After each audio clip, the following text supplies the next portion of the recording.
Welcome to the Energetically You podcast. I'm your host, Megan Swan, a wellness and mindset coach. This podcast focused on all things healthy habits, abundant mindset, and optimal wellness. Today, I had the privilege of interviewing a very special doctor. Dr. Kien Vuu is one of the most sought after anti-aging physicians in the US. At his Vuu MD Longevity and Performance Clinic, Dr. Vuu regularly works with celebrities, top corporate execs, and high-functioning professionals to optimize their health, performance, and vitality. He's also a health media personality appearing on national TV shows such as The Doctors and Access Hollywood. And he helps to train the next generation of physicians as assistant professor of health sciences at UCLA. As someone who has overcome 2 chronic diseases himself, which he will tell us about in our conversation today, Dr. Vuu is passionate about empowering people to reclaim their health and live with fulfillment, abundance, and purpose. So let's dive in.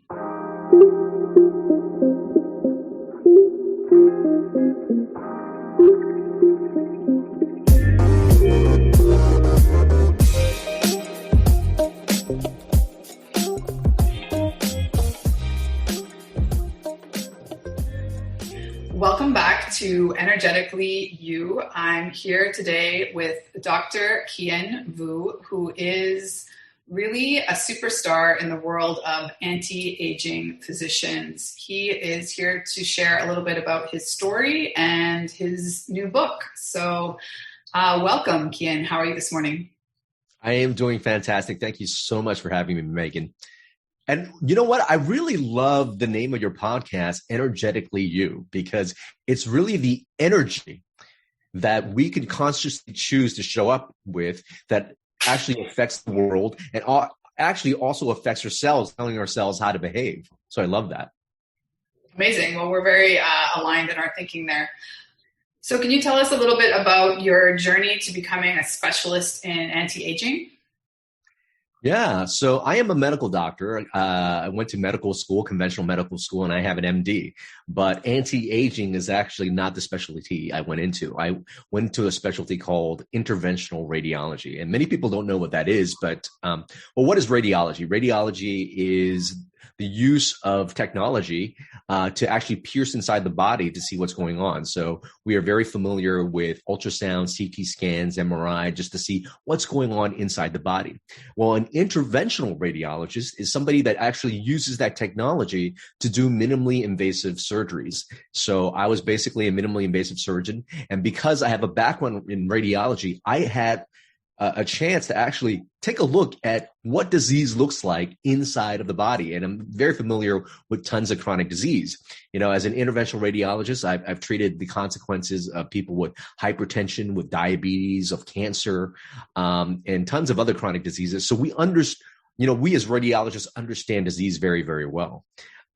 Why go into anti-aging? Well, about 5 years ago, I find myself really at the quote, I'm going to use air quotes here, the pinnacle of my game. I had a fancy house. I bought my fancy car. I was traveling around the world speaking on the latest technologies in interventional radiology. But underneath my white coat, I was actually overweight. I was diabetic.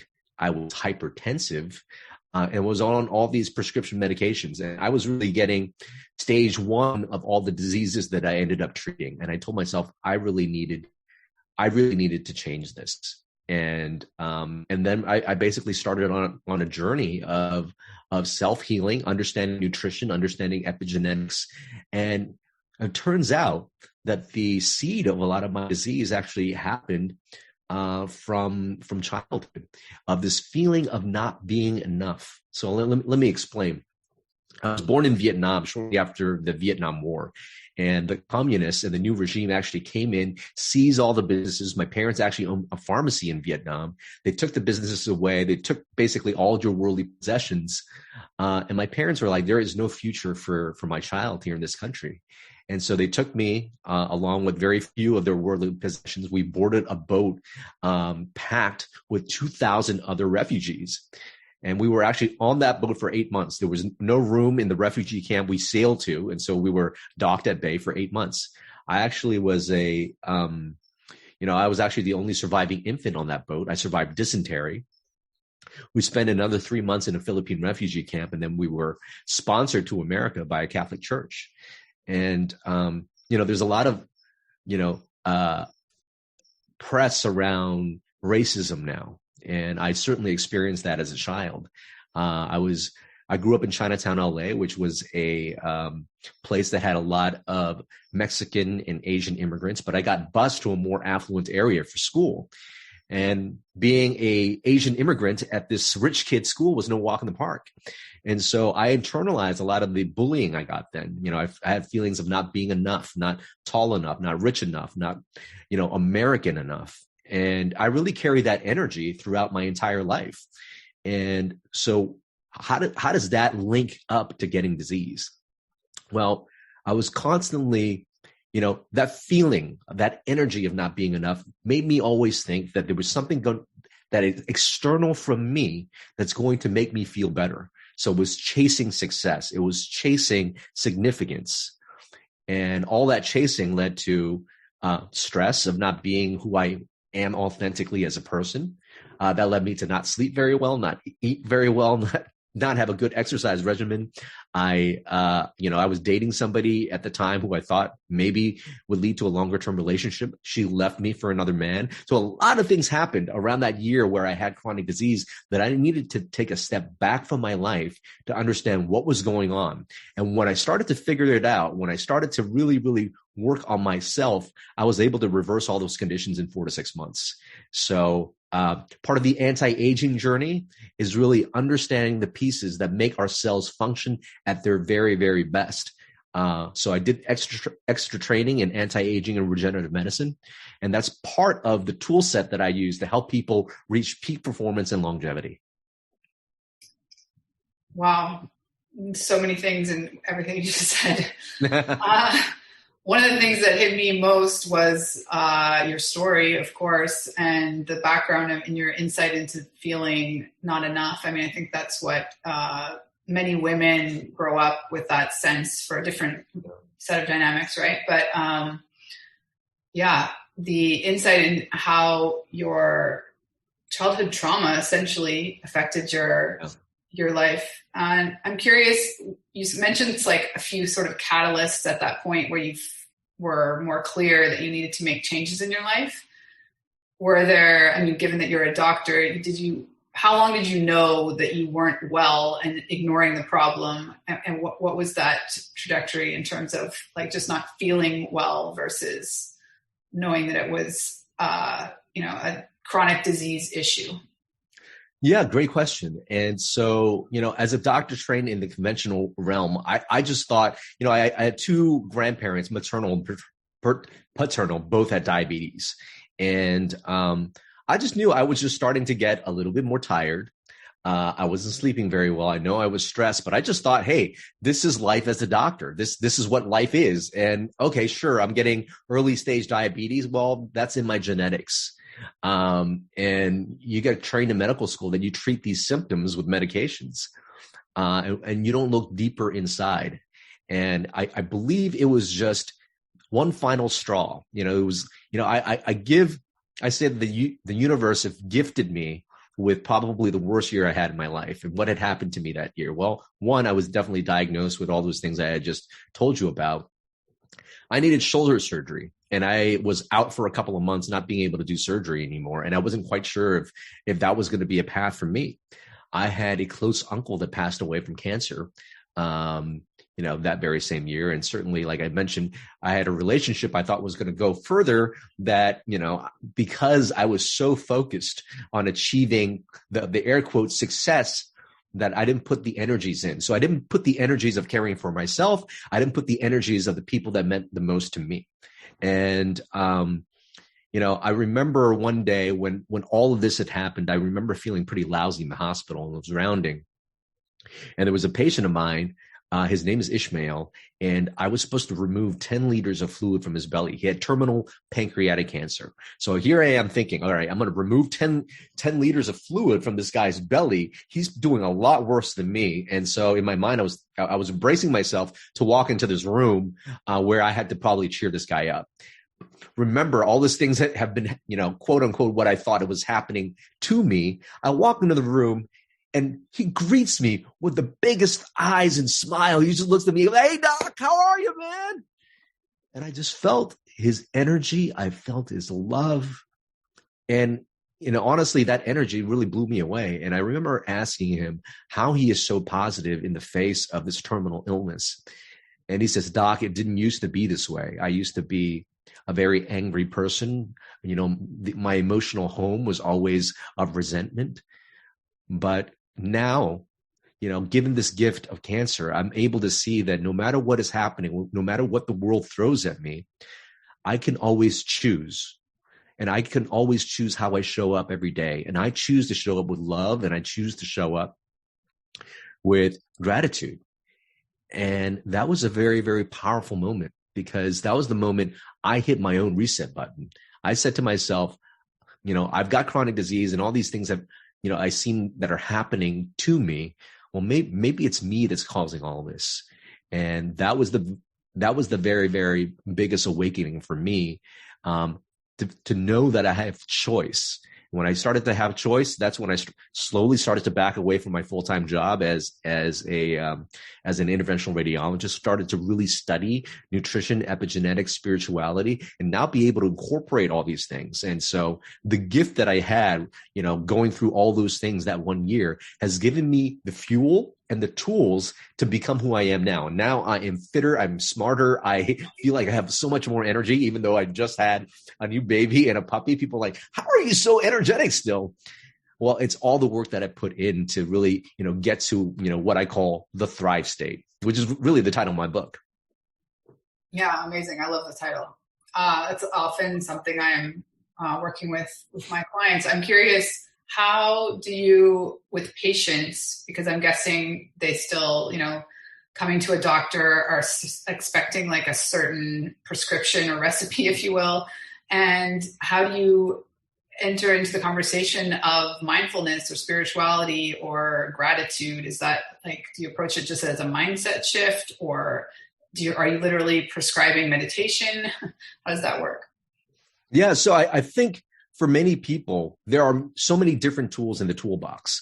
So I'm going to back up, talk a little bit about sort of my approach now. So our cells basically make up who we are, right? Our cells, people come to me for longevity. People come to me for peak performance. How do you get that? Well, you get that because your cells are performing very well and your cells are living a very long time. They're the basic unit of who we are, right? And so and if they're not functioning perfect, and because cells make up tissues, make up organs, those organs work together in systems to make up our whole entire body. If one cell's not doing very well, the rest of the whole system is not going to do very well. So, if your cardiovascular system isn't optimal, that's when you have atherosclerosis, heart attack, and stroke. When your neurological system isn't working very well, you have dementia and Alzheimer's disease. If you have an immune system's not working very well, you might have autoimmune disease or cancer.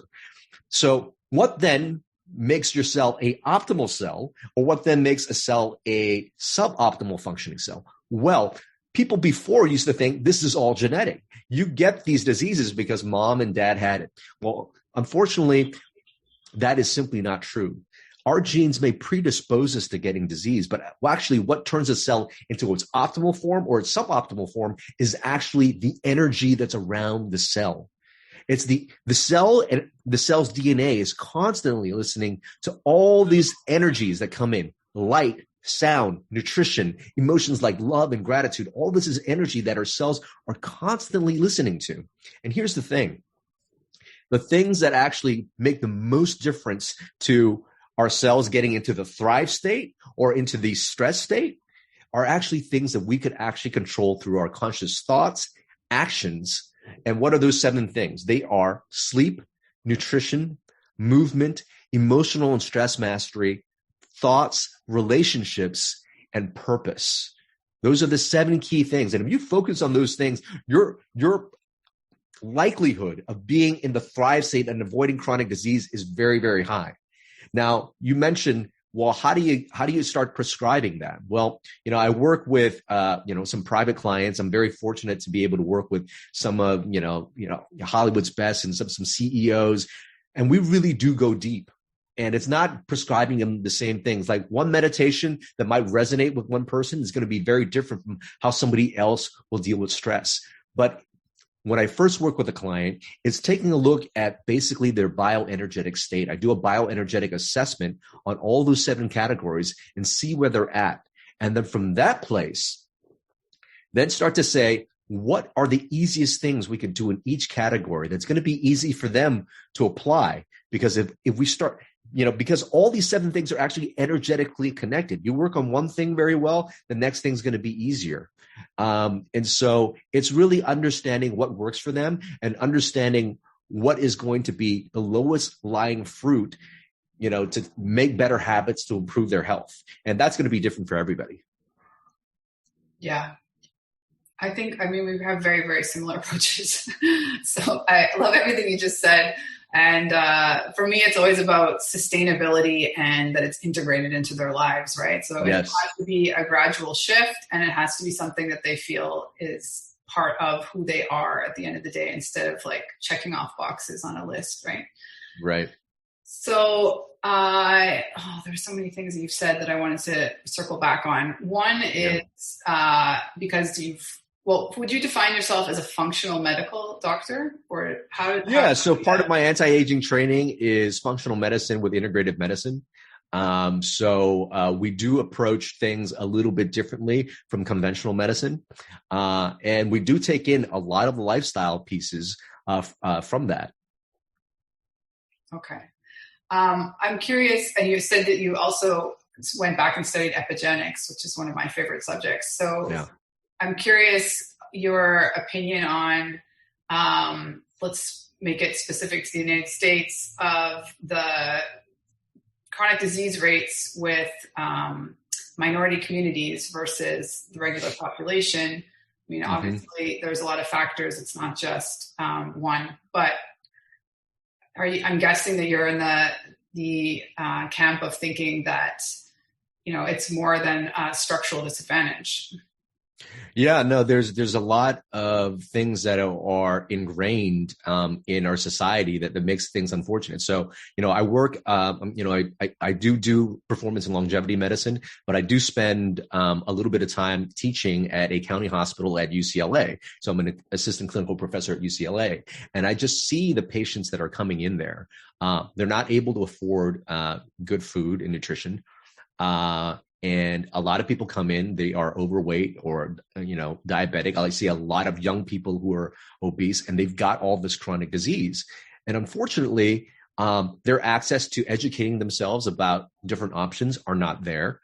Their access to food and quality nutrition is not there as well. And they'll continue to come into the system. So a lot of this is, goes far beyond just culture. And unfortunately, there are things that are sort of ingrained in our system that makes things possible. So why I think it's important for yourself and myself to have a platform like this is to allow people to see, I really want to be able to use media as a platform for people to start to get and understand their own true power in accessing, the thrive state. Amazing. So do you have a specific, exercise even? You so embodied that, moving yourself out of feeling like you're not enough to mastering a different mindset. Is there something that you walk your clients through either at UCLA or at UB? Yeah. Well, in my private clients, we do go through some of that work. So in my book, Thrive State, I talk about the different techniques that people can use to really be mindful of their thoughts. Because so much of what drove me before was basically these repetitive pattern thoughts that I picked up, whether it be from my parents, from society, from the media. You pick up these things and you're playing back the same patterns. And if you catch yourself in an emotional state that's not full of joy, love, gratitude, you're playing that program. And I think the first step is understanding that you are playing a program, and that might not necessarily be you. Now, as a doctor, I also make sure I check physiologically there's nothing else going on in the body, that we need to tweak, because physiological symptoms can cause your mind to think a certain way as well. But outside of that, it's number one, understanding the program. Now, what are some of the techniques I talk about in the book? Well, certainly meditation, journaling, EMDR. There are some people that employ maybe some other mindful techniques, such as Psych-K is a technique that's out there, neuro-linguistic programming. But these are all different techniques people can use. For me, what I do with my clients is allow them to start to see their thoughts, and that those thoughts are not necessarily from them. Those are things that you've incorporated, it's part of your patterning. But if you can start to understand that that's not it, there is a different way that you can think, then that's great. And we can go through a process that I take people through, a very short process that actually people can do at home in a short period of time, to have them just access a new way of being able to choose how they show up in the world. Sure. Let's do it.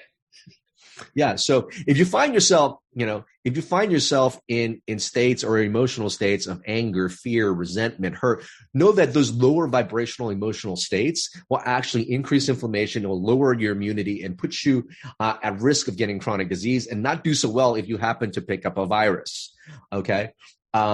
And you've got emotions like joy, like love, the highest vibrational emotion, gratitude. Those things do the exact opposite. Those things are actually anti-aging medicines. So how then can we tap into the more positive emotional states when sometimes we get triggered? Well, what you can do is there's a quote from a Holocaust survivor. You may know him by the name of Viktor Frankl. And he's gone through so much in the Holocaust, but yet he's able to just show up as the best version of himself, even seeing family die and things like that. And he says this: between stimulus and response, there's a space. And in that space is our power to choose our response. And in our response lies our growth and freedom. So if you find yourself triggered by something, it could be a triggering thought, it could be a craving that you're starting to trigger, create space first. And how do you do that? You take 10 deep breaths in through your nose and then out through your mouth. And what you're doing at that point, as you're doing that, is you're just creating a little bit of space, and you'll start to notice, whatever's making you feel, whether that be that craving or that anger or whatever it is, will start to dissipate a little bit. That's your body disconnecting from this program that is conditioned. So if you start to understand that it is a program condition that's making you feel a certain way, well, how then can you start to insert new programs? So in that space where you take 10 deep breaths, you're actually activating your parasympathetic nervous system and vagus nerve. And then from there, you act, which stands for awareness, choice, and take action. So have the awareness of, it's that trigger. It's that old thing that's coming up again. Don't judge it. Okay, it's there. Have that awareness. All right. And then at that point, you start to choose, well, I don't want to feel anger. I don't want to go and eat that sugary brownie. I don't want to whatever. You start to choose how you want to show up. What's your intention? I want to show up with love and joy, just like Ishmael, right? You choose. And finally, from that place,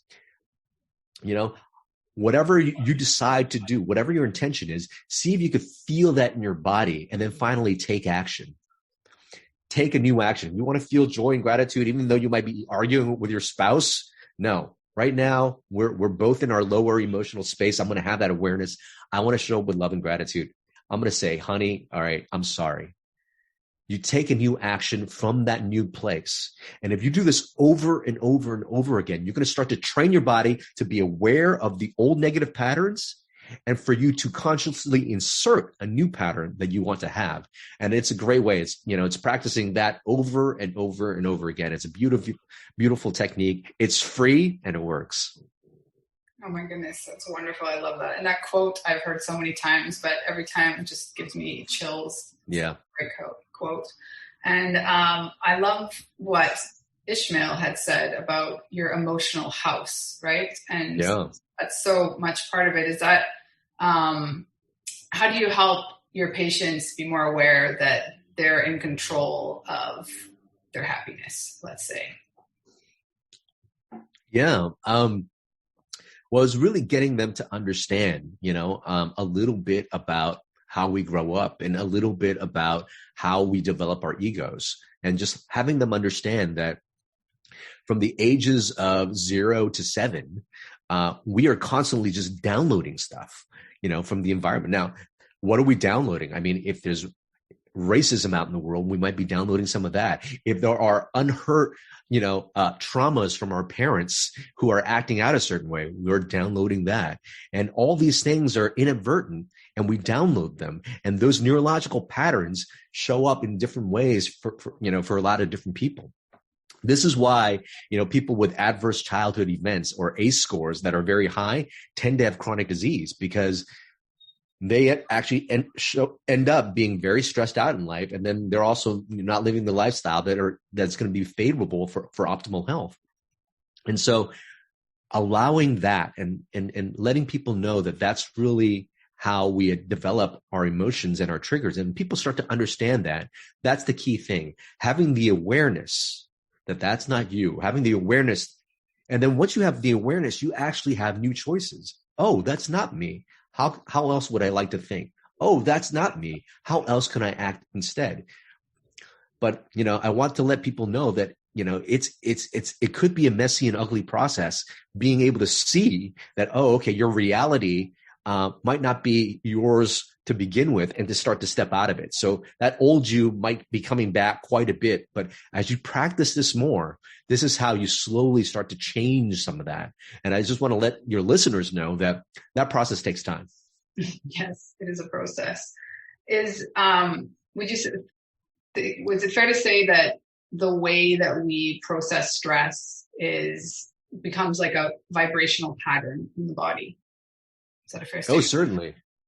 Yeah, the way we process our stress actually ends up being, energy that talks to our cells. So like I said, stress in our body. So our cells really know of two major pathways. If it's given everything it needs, our cells heal, they grow, they divide, they actually help the other cells out, and they do their job. The other signal that it gets is stress and danger. And when they're in that state, they're always trying to protect the body. And again, what happens in that place?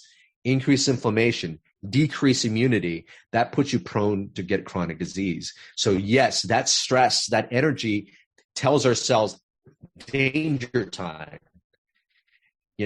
So you might be thinking, some bad tweet about you on the internet is getting you all revved up. But recognize that your body actually thinks that a saber-toothed tiger is running after you for a really long time if you continue to be stressed out over things like that. Yeah, I think that's so important and well said.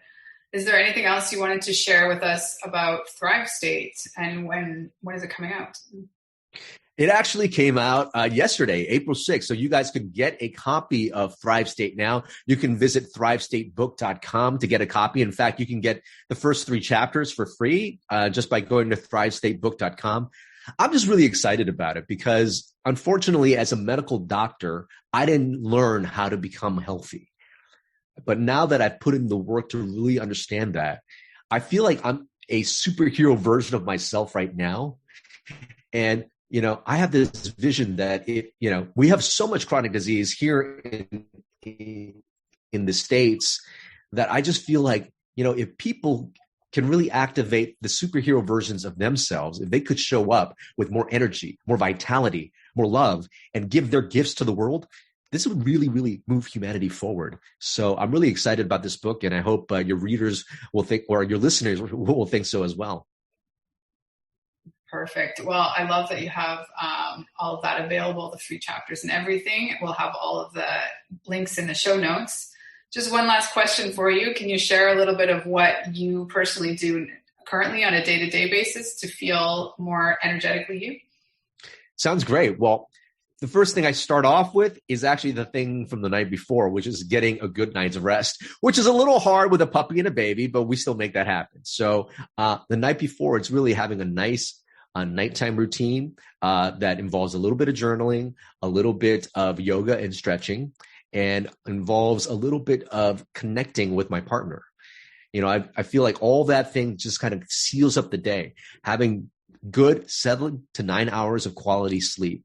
When I get up in the morning, I'm drinking a lot of water. I drink about 20 ounces of water with some Himalayan sea salt. We get dehydrated overnight, so it's really important to get that done.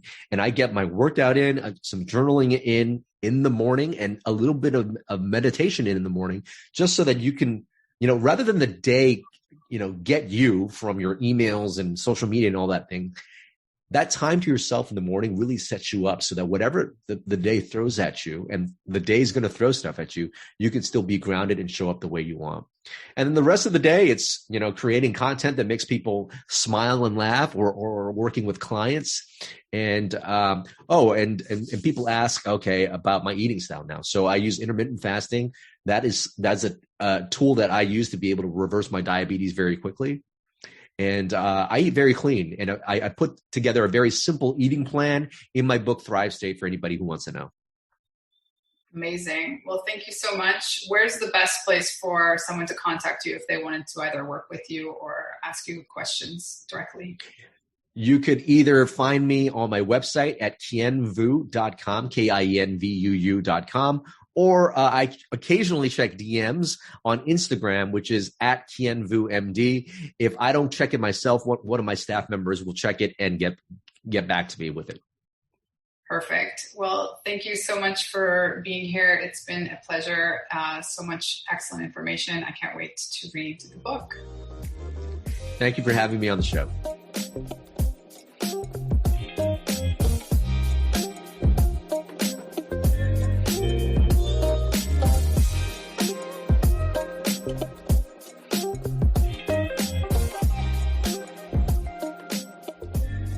Thank you so much for listening to Energetically You. I hope that this episode has helped you to tune into your natural energy sources so that you feel more energized and focused throughout your day. If you enjoyed the episode, please take a second to rate and review. Each review helps us to help more ambitious women just like you accomplish their goals. Don't forget to take a screenshot, share it on social, or in your Instagram stories, and tag me at Megan Swan Wellness. See you soon.